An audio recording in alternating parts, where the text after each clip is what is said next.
କ୍ରନ୍ଦନ ଚରମରେ ମୋର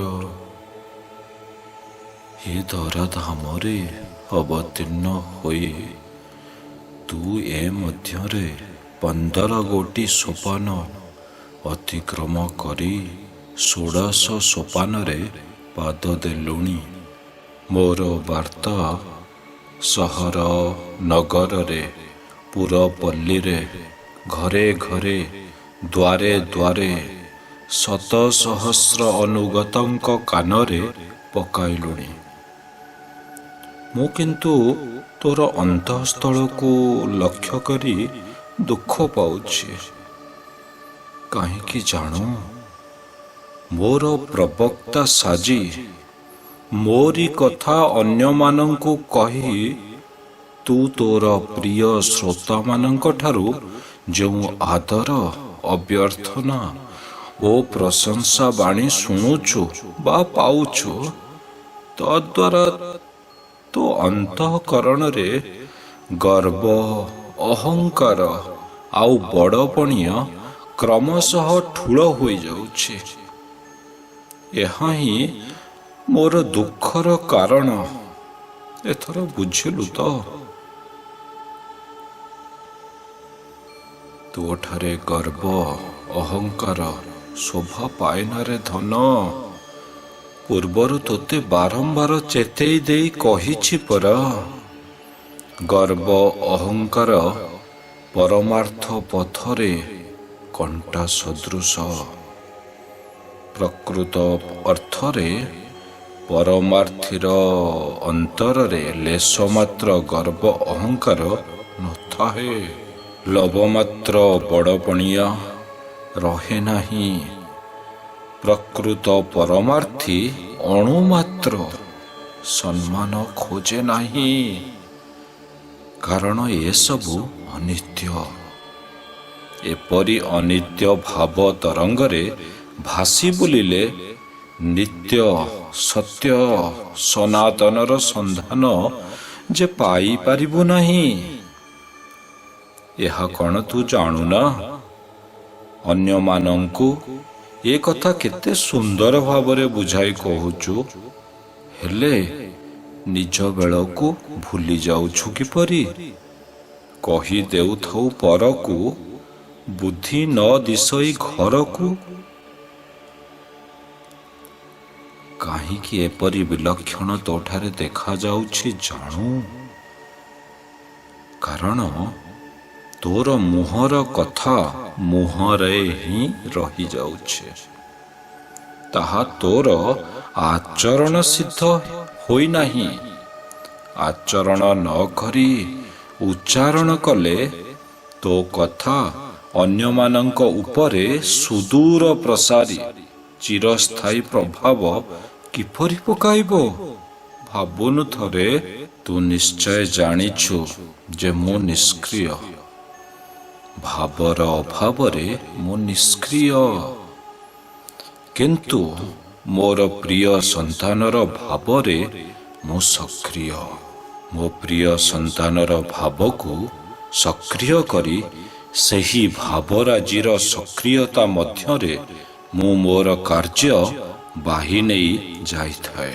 ଫଳରେ ମୋ ସକ୍ରିୟତାର ଗୁଣ, ଆଦର୍ଶ, ମହିମା, ସୁରୁଚି ଆଦି ସନ୍ତାନମାନଙ୍କର ଚରିତ୍ର, ଆଚରଣ ଓ କର୍ମରେ ଉଦ୍ଭାସିତ ଓ ପ୍ରତିବିମ୍ବିତ ହୋଇ ସେମାନଙ୍କର ନୂତନ ସଂସ୍କାର ତୋଳେ। ଏହାଦ୍ୱାରା ସଂସାରରେ ସମସ୍ତ ଧର୍ମ କର୍ମ ସମ୍ପାଦିତ ହୋଇଥାଏ। ଧନରେ ଅହଙ୍କାର ରୂପୀ ରାକ୍ଷସର ଆୟତ୍ତାଧୀନ ହେବୁ ନାହିଁ।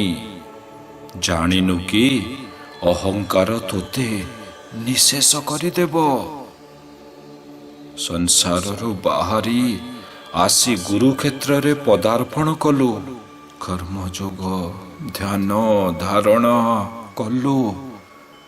ତୋ ଶ୍ରୀ ଗୁରୁସ୍ୱାମୀଙ୍କର ପ୍ରତ୍ୟକ୍ଷ ସେବାରେ ନିଜକୁ ନିଜେ ନିଯୁକ୍ତ କଲୁ। ତଥାପି କିପରି ସେହି ଅହଙ୍କାର ଦାନବ ତୋ ମଧ୍ୟରେ ବଂଶ ବିସ୍ତାର କରିଚାଲିଛି ମନେ ରଖିଥିବୁ, ଜଣେ ଯେତେ ପାରଙ୍ଗମ ହେଲେ ମଧ୍ୟ ଗୋଟିଏ ମାତ୍ର ଲୀଳାର ଅଧିକାରୀ। ଭାବି ଦେଖିଲୁ, ଗୋଟିଏ ମାତ୍ର ଫୁଲରେ କ'ଣ ମାଳିଟିଏ ତିଆରି ହୋଇପାରିବ କି? ସୁନ୍ଦର ମାଳାଟିଏ ତିଆରି କରିବା ପାଇଁ ଅନେକ ଗୁଡ଼ିଏ ସୁବାସିତ ଫୁଲର ଆବଶ୍ୟକ। ସୂତାଟିଏ ଆବଶ୍ୟକ, ଗୁନ୍ଥିବା ପାଇଁ ଜଣେ ମାଳି ଆବଶ୍ୟକ। ତାହେଲେ ସିନା ମାଳାଟିଏ ପ୍ରସ୍ତୁତ ହୋଇପାରିବ। ସେହି ମାଳାଟି ଦିଅଙ୍କର ମନଲାଖି ହୋଇପାରିବ, ଦିଅଙ୍କ ଗଳାରେ ଶୋଭା ପାଇବ, ନୁହେଁ? ଏହା ମଧ୍ୟ ସତ ଯେ ଫୁଲ ଫୁଲ ମଧ୍ୟରେ ରଙ୍ଗର, ବାସନାର, ଗଢ଼ଣର, ସୌନ୍ଦର୍ଯ୍ୟର ତାରତମ୍ୟ ଅବଶ୍ୟ ରହିଛି। ରୂପ, ଗୁଣ, ଗଢ଼ଣରେ ସ୍ୱତନ୍ତ୍ର ହେଲେ ମଧ୍ୟ ତାହା ଦିଅଙ୍କର ଭୋଗ୍ୟ। ତେଣୁ ଏଥିରେ ସାନ ବଡ଼ ଅହଙ୍କାର ଭେଦଭାବ, ପର ଆପଣାର ପ୍ରଶ୍ନ ଉଠୁଛି କିପରି? ବରଂ ପରସ୍ପର ମଧ୍ୟରେ ଐକ୍ୟ ଭାବ ତୋଳି ସଂହତି ରକ୍ଷାର ଭାବ ହିଁ ସର୍ବାଙ୍ଗ ସୁନ୍ଦର। ଶରୀର ସୌନ୍ଦର୍ଯ୍ୟ କାହାକୁ ନେଇ? ବାହ୍ୟ ଅଙ୍ଗ ପ୍ରତ୍ୟଙ୍ଗର ସାଜସଜ୍ଜା, ପୋଷାକ ପରିଚ୍ଛଦ, ଅହଙ୍କାର ଆଦି ଶାରୀରିକ ସୌନ୍ଦର୍ଯ୍ୟର ପ୍ରକୃତ ମାପକାଠି ନୁହେଁ ରେ। ତମର ଅନ୍ତର୍ନିହିତ ଭାବ, ତମ ଅନ୍ତଃକରଣର ଗୁଣ, ସୁନ୍ଦର ବିଚାର ବୁଦ୍ଧି, ସରଳ ନିଷ୍କପଟ ଆଚରଣ, କୋମଳ ମଧୁର ଭାଷା ହିଁ ତମର ନିତ୍ୟ ସୌନ୍ଦର୍ଯ୍ୟ। ଏହି ନିତ୍ୟ ସୌନ୍ଦର୍ଯ୍ୟ ହିଁ ଆମେ ଉପଭୋଗ କରୁ। ମନେ ରଖିବୁ, ବାହ୍ୟ ସୌନ୍ଦର୍ଯ୍ୟ ଅନିତ୍ୟ। ସେହି ଅନିତ୍ୟ କ୍ଷଣଭଙ୍ଗୁର ସୌନ୍ଦର୍ଯ୍ୟ ନରକ ତୁଲ୍ୟ। ଆମେ ତାଠାରୁ ବହୁ ଦୂରରେ, ତମର ଅପହଞ୍ଚରେ। ଚରମରେ 10 ମୋଦକର ନୀତି ଗୁଡ଼ିକ ପ୍ରତିଦିନ ସଞ୍ଜେ ସକାଳେ ମାନସ ପାଠ କରି ମୁଖସ୍ଥ କଲୁଣି କି?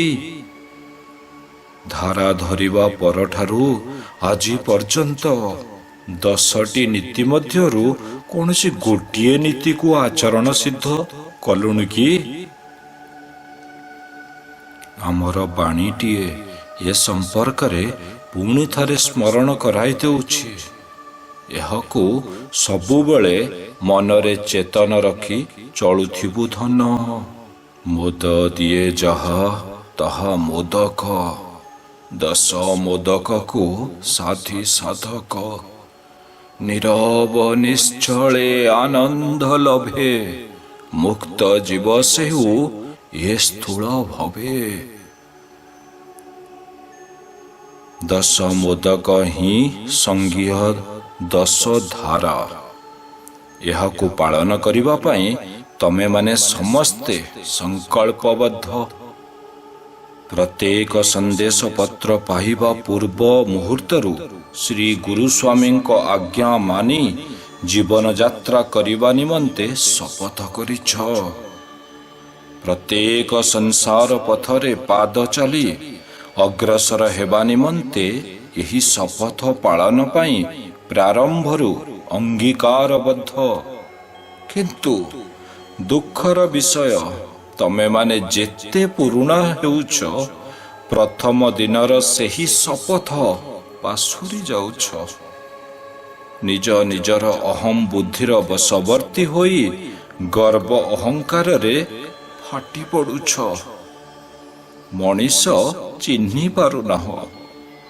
କଥା କଥାକେ କଟୁ ତିକ୍ତ ଭାଷା ପ୍ରୟୋଗ କରୁଛ। ତୁମ ଭାଇ ଭଉଣୀଙ୍କ ମନରେ ବ୍ୟଥାର କ୍ଷତ ସୃଷ୍ଟି କରୁଛ। ନିର୍ବୋଧତାରୁ ବୁଝିପାରୁନ, ତମ ପଛରେ ତମ କୃତ କର୍ମର ଫଳ ଘୋଡ଼ାଇଛି। କୁଆଡ଼େ ଯାଇ ଲୁଚିଯିବ? ଚରମ ଚକ୍ଷୁର ଅନ୍ତରାଳରେ ରହିପାରିବ ତ? ଏବେ ବି ସମୟ ଅଛି। ନିଜ ନିଜକୁ ସୁଧାରି ଦିଅ। ଶିଶୁ ଭଳି ସରଳ ହୁଅ। ଛନ୍ଦ କପଟ ଛାଡ଼ି ଦିଅ। ଆଧ୍ୟାତ୍ମିକ କ୍ଷେତ୍ରରେ ରାଜନୈତିକ ଭାବଧାରା ପୁରାଅ ନାହିଁ। ଆତ୍ମସ୍ଥ ହୁଅ। ଗଳାମାଳି ମୋର ଚରମରେ ପଡ଼ି ଉଠି ତୋ ଲକ୍ଷ୍ୟ ପଥରେ ପବନ ବେଗ ଭଳି ଗତି କରିବୁ। ସତ୍ୟ ପ୍ରଚାର କରିବାକୁ ଯାଇ ନିଜ ମହତ୍ଵର ଗଳ୍ପ କଥା କହିବୁ ନାହିଁ। ଗର୍ବ ଆସିବ। ବିଶ୍ୱାସ ଆଉ ଭକ୍ତି ଠାରୁ ଶ୍ରେଷ୍ଠ ସାଧନା ଆଉ କ'ଣ ଅଛି ଭାବି ଦେଖିଲୁ? ଜୀବ ଭିତରେ କର୍ମଫଳ ଅଛି। ତେଣୁ ଅଭ୍ୟାସ କର୍ମ ପ୍ରତି ଗୁରୁତ୍ୱ ଦେବୁ। ଅଭ୍ୟାସ କର୍ମ ଦ୍ୱାରା ସବୁ ଫଳ ସାଧିତ ହୁଏ। ତୁ ପରମେଶ୍ୱରଙ୍କ ନିକଟରୁ ଚେତନା ଫଳ ଆଣିଛୁ। ସମସ୍ତଙ୍କ ଚିତ୍ତରେ ଚରିତ୍ରର ଛବି ତୋଳିଦେବୁ। ଗାରିମା ଦେଖାଇବୁ ନାହିଁ। ଗୁରୁ ହେବୁ ନାହିଁ। ମୁଁ ତୋତେ କଲ୍ୟାଣ କରୁଛି। ତୁ ଜଗତରେ ସର୍ବତ୍ର ନିତ୍ୟ ରହସ ଶାନ୍ତିର ବାର୍ତ୍ତା ପ୍ରଚାର କରି ପୁଣି ଥରେ ମୋ କୋଳକୁ ଫେରିଆ। ଏତେ ତୋର ଚିରମଙ୍ଗଳକାଂକ୍ଷୀ ପିତା ଶ୍ରୀ